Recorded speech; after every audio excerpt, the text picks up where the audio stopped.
350,000 truckers are at risk of losing their livelihoods. These aren't just numbers. Truckers are responsible for moving everything from food to fuel and medical supplies to electronics. Without them, the entire supply chain is in serious trouble.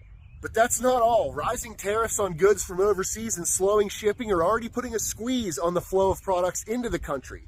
This double blow could mean more than just a temporary inconvenience. The consequences are real and they're coming. So here's what we could be looking at. Food shortages. No trucks mean no fresh foods. Shelves empty fast. Milk, eggs, bread gone. Without international shipping, also slowing, even canned goods could vanish. Prepare now or go without. Fuel shortages. Gas stations run dry. No deliveries means no fuel. Prices skyrocket as demand outpaces supply, especially with rising tariffs on imported oil. Supply chain breakdown. From medicine to electronics, supplies stop flowing. Stores close, factories halt. With imports crawling and trucks parked, shortages hit every sector. Rising cost. Everything gets more expensive. Food, fuel, essentials to live. Fewer drivers and new tariffs mean prices surge and your paycheck buys less and less every week. Unrest. Empty shelves and rising costs could spark chaos. People get desperate, fights break out, riots grow, one spark and things spiral. Long-term fallout. This isn't a quick fix. The economy slows, shortages drag on, costs rise, and daily life gets harder for everyone. There are so many things wrong with the trucking industry, and Trump is worried about people speaking English. Obviously, there are procedures in place for when you get your license. You have to be able to understand these road signs and everything else. There's even extra procedures put in place, obviously, to get your CDL on top of your regular license. You worried about the wrong thing. As somebody who was over the road, let's focus on the wages that they pay these truck drivers. Let's focus on these cent per miles. Let's focus on regulating these brokers and all that money they be taking off of these loads. Let's worry about putting some regulations on how long these shippers and receivers have you sitting there waiting to get loaded and unloaded. Let's worry about getting these truckers paid properly for having to sit at these warehouses 6, 7, 8 hours, sometimes overnight. I think there's a lot of things that we could be focused on more than worrying about the language that someone speaks, because me personally, I've just never been in a situation over the road where I was worried about the driver next to me being able to speak as much English as me. Like, you talking about you worried about them not being able to read the road signs? These are people that have a license. It just really feels like he's spending a lot of time trying to fix things that matter the least. It's just so many issues that come to the top of my mind that a president could fix with the snap of his fingers, or putting ink to paper and signing an executive order like he's so frivolously doing. There's so many other things that you could be worried about. And please don't get me started on that lady that said my Uber drivers finally speak English again. This administration is genuinely a joke, and I understand why people from other countries are on travel advisory for here. Seriously. So I'm at work right now, but I am reading this article from Freight Waves. They're saying that layoffs are going to hit the freight-related companies across Southwest or Southeast. More than 1,800 jobs cut in Alabama, Florida, Georgia, Tennessee, and South Carolina. So, question is, are we doing great yet? So here's the deal with the executive orders. I don't think they're going to work, and I'm not trying to be a pessimist here, but I really don't think that they'll work, and this is why.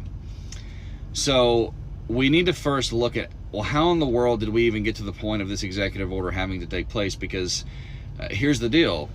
This executive order is basically just reinstating a pre-existing law that was sort of taken out of effect, right? I mean, for a very, very long time, it was against the law federally to not be able to read, write, or speak English and be a truck driver in the United States of America, right?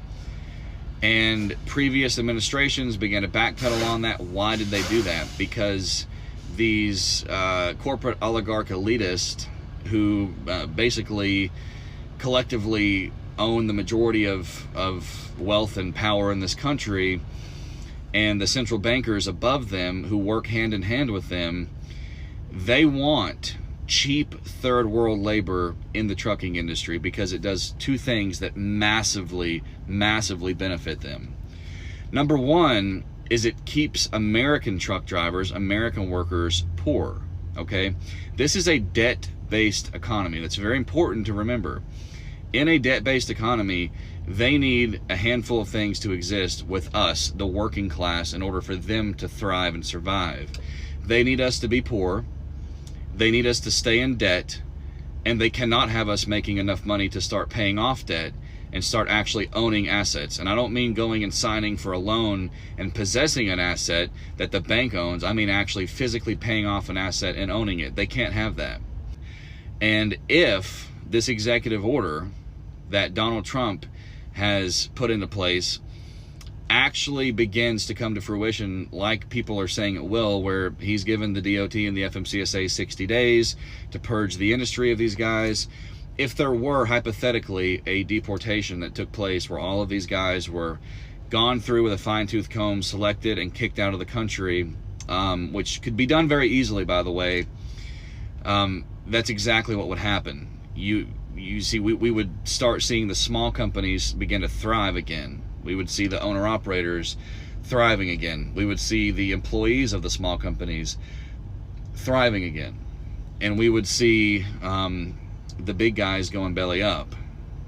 And that's because there's no more cheap labor. There's no more third world labor in the trucking industry. When you run into a situation like this, people start paying off debt, right? And you can't have that in a debt-based economy. They have to constantly keep us in debt and poor. They have to toe this very, very fine line of not having us too poor to where people get together and they begin to revolt. Because the reason people haven't done that yet is because they're not actually starving yet, right? We're broke. We're very, very, very broke, but we're not actually starving yet, right? We all talk about being broke, and we are, but we still have creature comforts. We still go eat fast food. We go eat sometimes. We are able to buy clothes most of the time. We're able to have Netflix and Hulu and all these different things. That doesn't mean we're not broke, but it means that we still have creature comforts, and that's exactly what they want. They want to toe that very, very fine line to where we're not broke enough to where we begin to get together and really realize what's going on and revolt, but to where we're broke enough to where we can't afford to actually get out of debt and pay debt off. That's the name of the game. So it would just begin to start this wave, this ripple effect across America, where people are doing very well financially who previously weren't. They're paying debt off. They're beginning to actually own assets. And in a debt-based economy, that scares the central bankers to death. And beyond the corporate elitist oligarchs, that's the central bankers, right? It's literally the most powerful position you can be in. So that's how the chain of command works. The central bankers control these corporate elitist oligarchs. These corporate elitist oligarchs, they control what aspects of the government they can. They're the ones who got the government to backpedal to the point where we were at basically now, where they did away with that regulation, making it a requirement to be able to read, write, or speak English. And they flooded millions of these guys into the trucking industry to the point now where we have diluted the American workforce down to roughly 20%. So 20% of the overall pool of truck drivers in America are actually American. The other 80% are foreign drivers in this country, many of which cannot read, write, or speak English, many of which have zero experience driving a truck. They're given a 5-hour max crash course. And these are the guys you see pulling into truck stops who are getting out asking other people to back their truck into a spot for them because they don't know what they're doing. And then they get up in the morning and they leave the truck stop, rip somebody's hood off, they get on the road and they barrel down the highway at 80 miles an hour at 80,000 pounds beside you and your family, right? And so when you have these foreigners over here, the reason that it affects the economy trucking wise is because they're able to operate for a much lower cost, right? That's sort of what ties this all together. They're able to work for much lower rates. Again, this is third world labor. Americans cannot compete with third world labor. Just like average employees in America today, even outside of the trucking industry, cannot compete with sweatshop workers in China. Us American truck drivers cannot compete with third world labor in the trucking industry. They're able to do it for cheaper because they have less expenses. I mean, that's just the bottom of the line. I mean, I understand people will say, well, they're still having to buy fuel too, obviously. Yeah, but what they're doing is they're leasing trucks and trailers for pennies on the dollar from very shady leasing companies. They're constantly mismatching DOT numbers and MC numbers. They're not having to actually maintain a consistent operating authority like Americans are. A lot of them are not adhering to the insurance requirements required for cargo insurance and general liability and things like that. So they're saving in that aspect. And then also they ship these guys in on these HV1 visas from foreign countries. And these guys never have to go home. There's usually 2 or 3 of these guys in a truck. So they're team driving. They live in the truck for the entire 3-year stint that they're in America. And when their clocks run out, when their ELDs run out of time on their federally mandated clock, whether it be their 14-hour clock, their 11-hour clock, or their 70-hour clock, they've got dispatchers in Pakistan and Uganda and the Middle East who just reset their clock. You can't do that if you're an American-based company. It's highly illegal, and if you get audited, you're screwed. These guys don't care if they get audited, because there's a really good chance by the time they do get audited, they're going to be out of business anyway, operating under a new authority, right? These guys are even like auctioning off DOT numbers and MC numbers, right? We've all seen the videos where they go through and they peel off one sticker that's got an MC and a DOT on it, and they put a new one on. That's why they're able to take such cheap freight, and they're able to undercut the American workers. And that's why these corporate elitist oligarchs and these central bankers love it. And again, it could happen. It could happen so easily. Like I said in the video this morning, these guys came in under their own willpower. They can leave under their own willpower. We don't care where you go. We're not going to tell you where you have to go, but you can't be here. You need to leave. You can't be driving commercial trucks in our country, not being able to read, write, or speak English, not having the proper documentation, not having a CDL that was administered through the American standards. You can't do it. It would be very easy. The Trump administration, had they begun this when Trump got inaugurated, they could have had it done within a month. So now we're being told once again that we need 2 more months past where we're at now. It's already been 3 or 4 months. It's just not going to happen. It's another scam campaign, and I really think that's the truth. If you think trucking is bad now, it's going to get a lot worse. I've been following the trucking data for quite some time in different market cycles, and there's just one thing that people are just not talking about enough.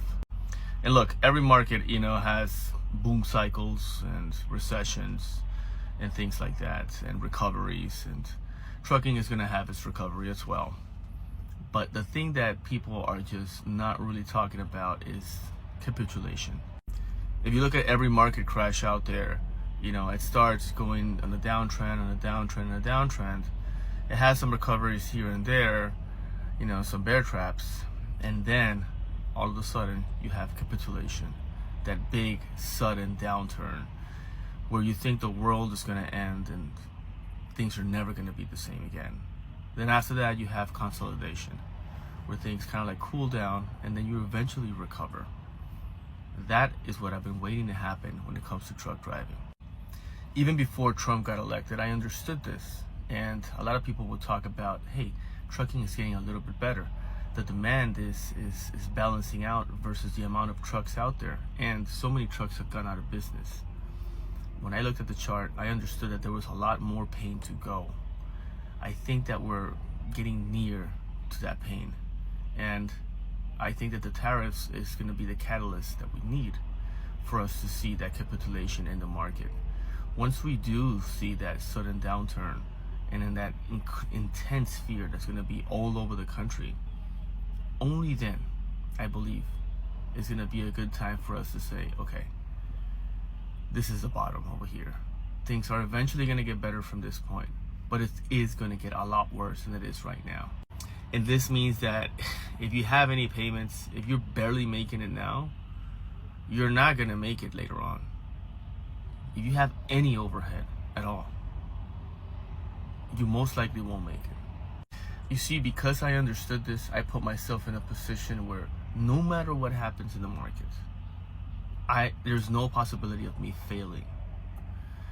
This is why I think that truck driving is kind of a superpower if you use it correctly.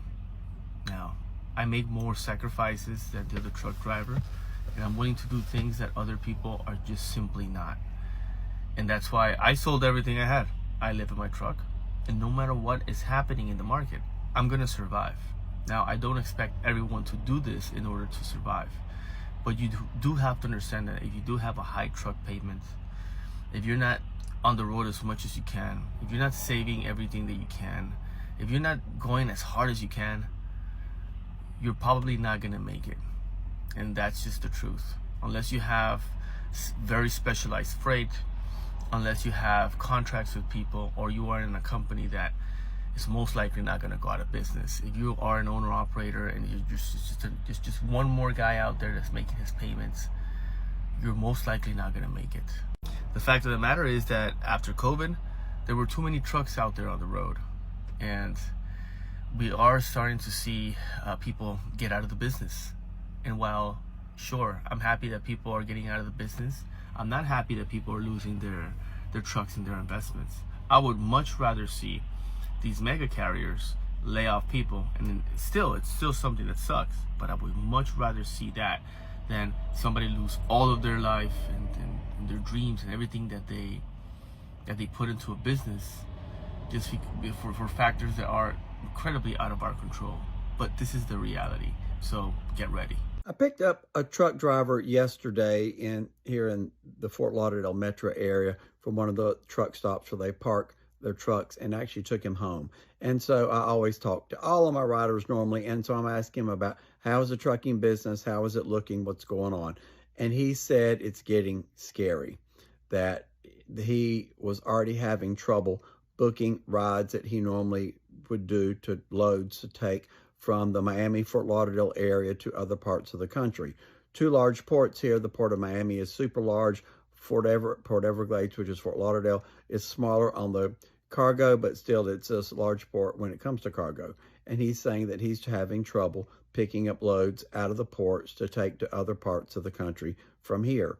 And I said, well, what's going on? And he says, well, it's got to be the tariffs, and that they are importing, receiving fewer containers, fewer goods in the ports, and it is trickling down to the truckers, which means there's less business for the truckers. And so for all of my truckers out there, I'm interested to hear what you're seeing. I'm interested to hear what you're experiencing right now. And, I won't ask who you voted for, but I can guess, you vote however you want to vote. But I'm sure this is not something that you voted for. You did not expect a trade war that would impact your trucking business and you to be able to have business to be able to feed yourself and your family. But it is impacting you. This is going to impact the amount of goods that we're going to see in stores. It's going to impact stores' abilities to sell, which is going to impact the number of people they're going to need to keep as employees in those stores or the hours that you have.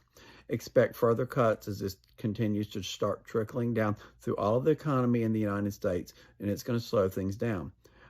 Expect for those things we do see in the stores, so those prices to go up. So expect inflation to go up, expect job losses to increase, expect fewer hours if you don't lose your job, and those in the trucking business are becoming concerned that they aren't going to have adequate business that they need to do to pay their bills, to pay their truck fees, their loans, whatever they've got. Those trucks aren't cheap to run and or to buy or to purchase, and it's trickling through everywhere. It's just another little antidote. And and if you read, I read another article today in the LA Times. Truckers are desperate in Los Angeles because the same thing, the Port of Los Angeles is slowing down and business is hard to find. So thank you, Donald Trump, for crashing the economy. And it's coming. This crash is coming. You can say, I'm just scaremongering or whatever. Watch what happens. Watch how it slows down. Donald Trump brought us into a recession before. Donald Trump is bringing us to a recession now. And he goes, oh, it'll be okay. We'll be great later. Donald Trump, you don't suffer like the rest of us. You don't live week to week or month to month, paycheck to paycheck, where people need to make a certain income to pay their bills. Truck drivers who can barely speak a lick of English saying they're going to have to give it up. We're also seeing reports that a lot of foreigners are putting their trucks and trucking businesses up for sale. A lot of people would say they ruined the trucking industry. Rates are so much lower because there's a lot of foreigners who don't keep their trucks up to par or all their licensing and permits up to par to cut costs, and have been skating by, still making a profit, while legitimate trucking companies haven't been able to survive. So if you do the research, there's like 700,000, 650,000 foreign truck drivers in this country. A percentage of those that don't speak a word of English because they're being pulled over and they're being ticketed, and their companies that they work for are being notified that, hey, you can't have drivers out here that can't speak decent English. We should see a reduction in truckers, and hopefully that will help bring safety to the roads and bring the business of trucking back for those who are legit. Because yeah, it's been rough the last few years, and with this whole tariff war and lack of freight, it's going to be an ugly couple of months for the trucking business.